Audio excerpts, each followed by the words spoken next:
Hello everyone, welcome to ANB academy. आज हम देखेंगे साइंस पर आधारित टॉप 30 क्वेश्चन जो कि हर एक कॉम्पिटिटिव एग्ज़ाम में आते हैं। तो शुरू करते हैं पहले प्रश्न से। बेरी बेरी रोग किस विटामिन की कमी से होता है? और इसका आंसर है विटामिन B1 की कमी से बेरी बेरी ये डिसीज़ ये रोग होता है। अगला क्वेश्चन, पेप्सिन क्या होता है? तो पेप्सिन एक एंजाइम है। एंजाइम मतलब एक केमिकल जो कि रिएक्शन को फास्टर करता है। तो पेप्सिन क्या है? प्रोटीन को काटने वाला एक एंजाइम्स जिसे हम कहा जा सकते हैं। अगला क्वेश्चन लेते हैं। ग्लूकोज का ग्लाइकोजन में परिवर्तन यकृत में होता है, किंतु इसका संग्रह मतलब स्टोरेज कहाँ होता है? तो इसका आंसर है यकृत तथा पेशियों में। अगला सवाल लेते हैं। पित्त का मुख्य कार्य क्या होता है? हमारे शरीर में जो पित्त तैयार होता है तो इसका मुख्य कार्य क्या है? तो ये पाचन में सहायक करता है, डाइजेशन में ये मदद करता है। अगला सवाल लेते हैं। जनन क्षमता में कमी किस वजह से होती है? जो महिलाएं रिप्रोड्यूस नहीं कर सकती या बच्चा जन्म नहीं दे सकती है, ये इसकी वजह क्या है ये पूछा गया है। तो विटामिन ई की कमी से ये होता है। अगला क्वेश्चन लेते हैं। निम्नलिखित में से कौन सा दूध प्रोटीन है? और इसका सही आंसर है केसिन, जो दूध में मिलता है। ये एक टाइप का क्या है? प्रोटीन है। अगला सवाल लेते हैं। किस विटामिन को हार्मोन भी कहा जाता है? तो इसका आंसर है विटामिन डी को हार्मोन भी कहा जाता है। विटामिन डी अलग अलग पदार्थों में मिलता ही है। वैसे भी सनलाइट की जो हल्की सी धूप आती है, सूर्य की किरणें आती है, उसमें भी हमें विटामिन डी की मात्रा मिलती है। अगला क्वेश्चन लेते हैं। मलेरिया रोग का प्रमुख कारक क्या है? रीज़न क्या है, किसकी वजह से मलेरिया ये डिसीज़ होता है? तो इसका आंसर है प्लाज्मोडियम। अगला सवाल लेते हैं। यांत्रिक ऊर्जा को विद्युत ऊर्जा में कौन बदलता है? यांत्रिक ऊर्जा को, मैकेनिकल एनर्जी को इलेक्ट्रिकल एनर्जी में कौन बदलता है? तो इसका आंसर है डी डायनेमो। अगला प्रश्न लेते हैं। हृदय में विकार का पता लगाने के लिए किसका प्रयोग किया जाता है? तो इसका आंसर है ECG के द्वारा हमें हृदय में क्या प्रॉब्लम है ये समझ में आता है। अगला प्रश्न। निम्नलिखित में से किस रंग की तरंगदैर्घ्य सर्वाधिक होती है? वेवलेंथ जो कहते हैं, सबसे सर्वाधिक कौन सी होती है? तो इसका ऑप्शन है लाल कलर की वेवलेंथ तरंगदैर्घ्य सर्वाधिक होती है। अगला प्रश्न। सूर्य के प्रकाश में किस रंग का प्रकीर्णन सबसे अधिक होता है?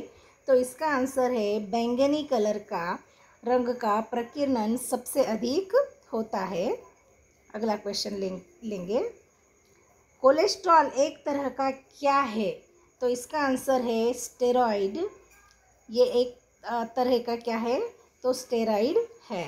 अगला क्वेश्चन लेते हैं। बच्चों में प्रोटीन की कमी से कौन सा रोग होता है? तो ये मैरस्मस, ये प्रोटीन की कमी से छोटे बच्चों में ये डिसीज़ उद्भवता है। अगला प्रश्न लेते हैं। किस हार्मोन को लव हार्मोन कहते हैं? किस हार्मोन को लव हार्मोन कहते हैं? तो इसका नाम है ऑक्सीटोसिन को, जो हमारे शरीर में निर्माण होता है उसे हम क्या कहते हैं? Love hormone. अगला सवाल लेते हैं। लाल रक्त कणिकाओं जैसे कि RBC का निर्माण हमारे शरीर में कहाँ पर होता है? तो इसका आंसर है अस्थि मज्जा में, जिसे हम बोन मैरो कहते हैं, उस वहाँ पर लाल रक्त कणिकाओं का निर्माण होता है। अगला सवाल लेते हैं। शरीर की सबसे बड़ी ग्रंथि कौन सी है, या फिर ग्लैंड जिसे हम कहते हैं वो कौन सा है? तो इसे आंसर है यकृत, यह सबसे बड़ी ग्रंथि है। अगला सवाल।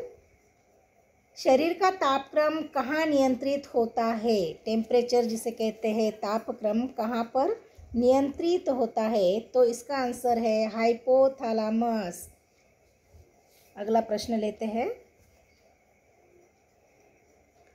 निम्न में कौन सा एंजाइम लार में पाया जाता है? हमारे सलाइवा में कौन सा एंजाइम पाया जाता है? और इसका आंसर है डी, टाइलिन हमारे लार में, सलाइवा में पाया जाता है।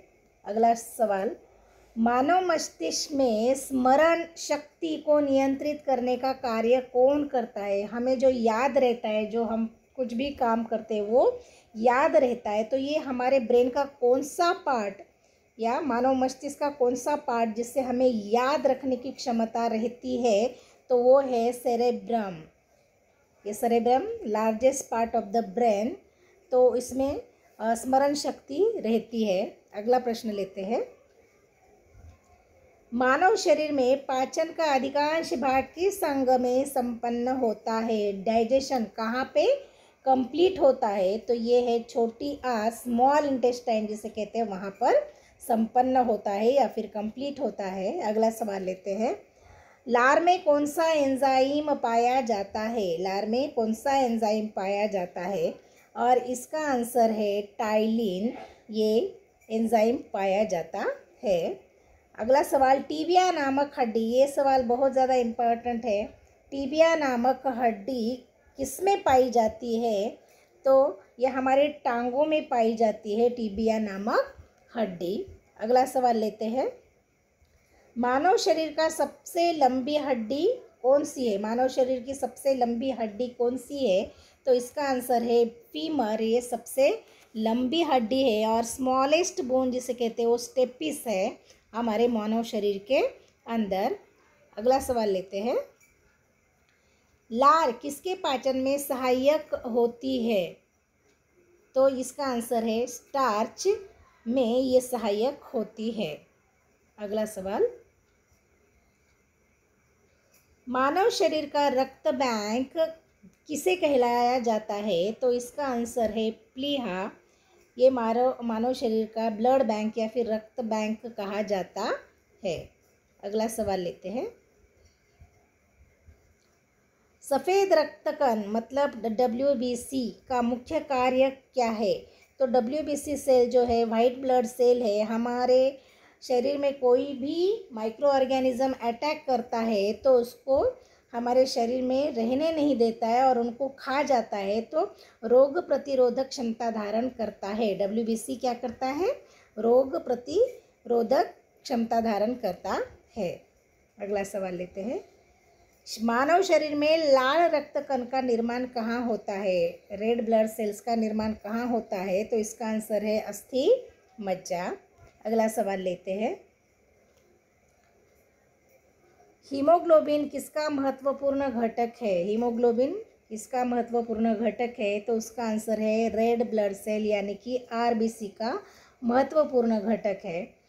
आखिरी सवाल लेते हैं, रक्त में पाए जाने वाले धातु कौन सा है? हमारे ब्लड में जो धातु है मिलता है उसे क्या कहते हैं? तो इसका आंसर है लोहा, हमारे रक्त में पाया जाता है। और लोहा जब ऑक्सीजन के साथ कंबाइन होता है तो क्या बनता है?